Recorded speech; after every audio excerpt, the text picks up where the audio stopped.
Hello, I hope you are doing well.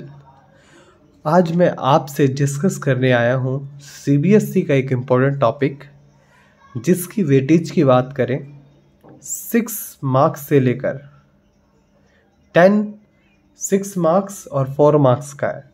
ज़्यादा देर ना करते हुए आज मैं आप सभी से सबसे पहले उसकी बेसिक स्ट्रक्चर के बारे में बात करूँगा, जिससे आपको क्लैरिफिकेशन होगा किस तरीके से ये टॉपिक आपको समझाया जाता है और किस पर्पस से सीबीएसई में इसको 6 और 4 मार्क्स की कैटेगरी में वेटेज दिया गया है। सबसे पहले आपको एक चीज़ पता होना चाहिए, इस टॉपिक के अंदर 2 चीज़ें आती हैं। सबसे पहला जो टॉपिक है जिसका नाम है एग्रीगेट डिमांड।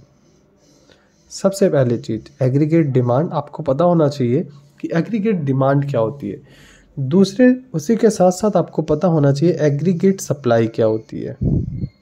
दोस्तों, अगर हिंदी में बात करें तो इसको बोलते हैं समग्र मांग, इसको बोलते हैं समग्र पूर्ति। कैसे निकाली जाए? और दोस्तों, समग्र मांग को हम एडी से रिप्रेजेंट करते हैं, जिसको एग्रीगेट डिमांड इंग्लिश में बोलते हैं। और एग्रीगेट डिमांड के 2 कंपोनेंट होते हैं दोस्तों, क्योंकि हम बात कर रहे हैं बंद अर्थव्यवस्था की। बंद अर्थव्यवस्था में 2 चीज़ें आती हैं, सबसे पहली सी और दूसरा आई। दोस्तों, जब इन दोनों को मिला दिया जाता है तो हमारा एडी तैयार होता है। अब हम बात करते हैं एएस की, एग्रीगेट सप्लाई। एग्रीगेट सप्लाई के अंदर 2 कंजम्पशन या तो सेविंग, या तो वो कंजम्पशन करेगा या तो वो सेविंग करेगा। दोस्तों, समग्र मांग में क्या है? या तो वो कंजम्पशन करेगा या तो वो इन्वेस्टमेंट करेगा। लेकिन एएस में क्या है? या तो कंजम्पशन करेगा या तो वो सेविंग करेगा। दोस्तों, उससे पहले हमें सी भी पता होना चाहिए कि सी किस चीज़ को रिप्रेजेंट कर रहा है। दोस्तों, सी हमारी उपभोग प्रवृत्ति को रिप्रेजेंट कर रहा है। इसके अंदर 2 फैक्टर्स हैं। सबसे पहले आता है जो सी बार दिख रहा है। दोस्तों, इसका मतलब है स्वतः उपभोग, जिसको हम बोलते हैं ऑटोनॉमस कंजम्पशन। दोस्तों, जहाँ किसी व्यक्ति की आय नहीं होती तब भी वो कंजम्पशन करता है, उसको बोलते हैं ऑटोनॉमस कंजम्पशन। अब ध्यान से देखिएगा, इसके अंदर बी रिप्रेजेंट क्या कर रहा है। दोस्तों, बी आपको जो रिप्रेजेंट कर रहा है, बी रिप्रेजेंट करना है marginal propensity to consume. Marginal propensity to consume ये आपको दिखाई दे रहा है। हिंदी में बात करें तो सीमांत उपभोग प्रवृत्ति, ये जो हमारा बी है इस चीज़ को रिप्रेजेंट कर रहा है। और दोस्तों, वाई किस चीज़ को रिप्रेजेंट कर रहा है? वाई जो हमारी आय होती है, इनकम होती है, उस चीज़ को रिप्रेजेंट कर रहा है। सो आई होप आपको सी फंक्शन क्लियर हुआ हो।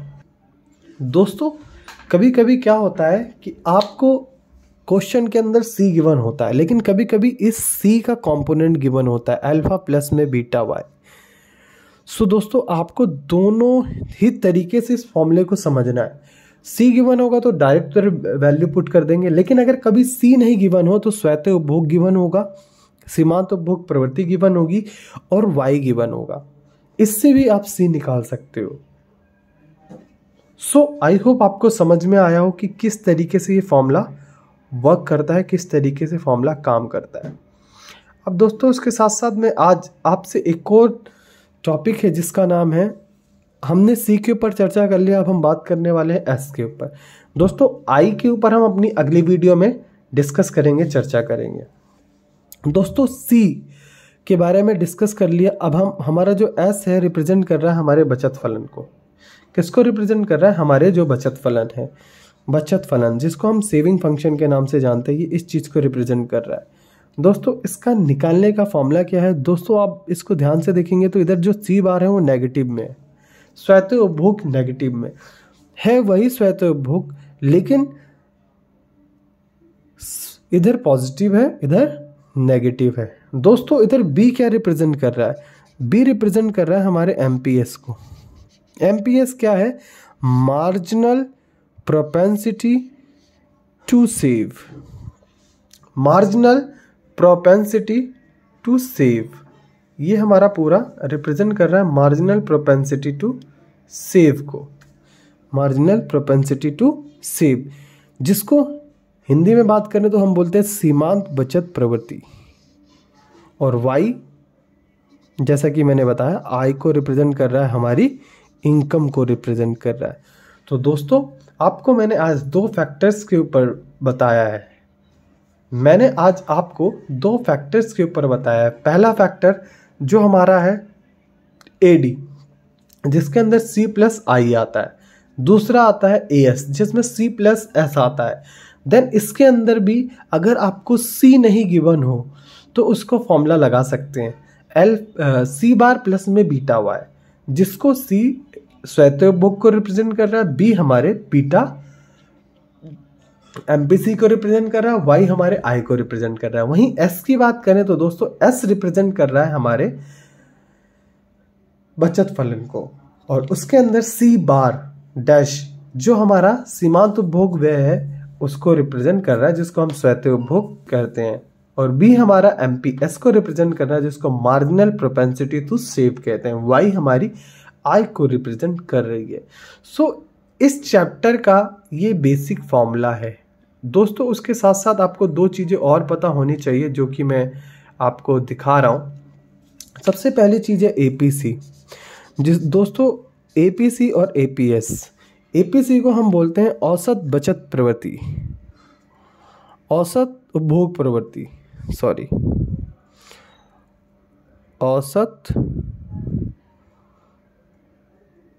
उपभोग प्रवृत्ति। एपीएस को क्या बोलते हैं? औसत बचत प्रवृत्ति, औसत बचत प्रवृत्ति। दोस्तों इस चीज समझने की चीज है। औसत उपभोग प्रवृत्ति हमारा क्या कहलाता है? एपीसी। औसत बचत प्रवृत्ति क्या कहलाता है दोस्तों? हमारा कहलाता है एपीएस। दोस्तों एपीसी निकालने का फॉर्मूला क्या होता है दोस्तों? जब भी आपको कंजम्पशन दिया हो और आय दी हो, अगर आप उससे डिवाइड कर देते हैं तो आपका क्या आ जाता है? एपीसी। एपीएस निकालने का फॉर्मूला क्या है दोस्तों? S divide by Y. अगर एस को वाई से डिवाइड कर दोगे तो भी आपका ये आ जाएगा। दोस्तों अभी हमने ऊपर क्या सीखा था? ऊपर सीखा था सी कैसे निकालते हैं और एस कैसे निकालते हैं, और उसका हमने इस फॉर्मूले के अंदर यूज सीख लिया। देन उसके बाद दोस्तों अब हमारी कॉन्सेप्ट आता है एमपीसी एमपीएस। जैसे कि मैंने आपको पहले बताया, एमपीसी रिप्रेजेंट कर रहा है सीमांत उपभोग प्रवृत्ति। किसको रिप्रेजेंट कर रहा है? सीमांत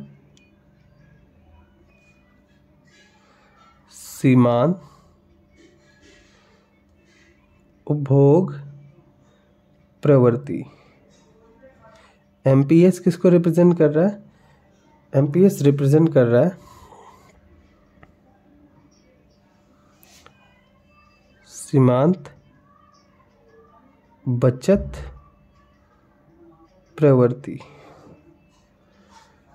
ये इस चीज को रिप्रेजेंट कर रहा है, और दोस्तों ये इसका फॉर्मूला है। इसका निकालने का फॉर्मूला क्या है? एमपीसी डेल्टा सी और डेल्टा वाई। एमपीएस निकालने का फॉर्मूला क्या? डेल्टा एस अपॉन में डेल्टा वाई। ये हमारा सीमांत उपभोग प्रवृत्ति और सीमांत बचत प्रवृत्ति कहलाती है। और दोस्तों एक चीज और, डेल्टा सी कैसे निकलेगा? डेल्टा सी निकालने के लिए आपको डेल्टा सी निकालने का फॉर्मूला होता है C2 माइनस में C1।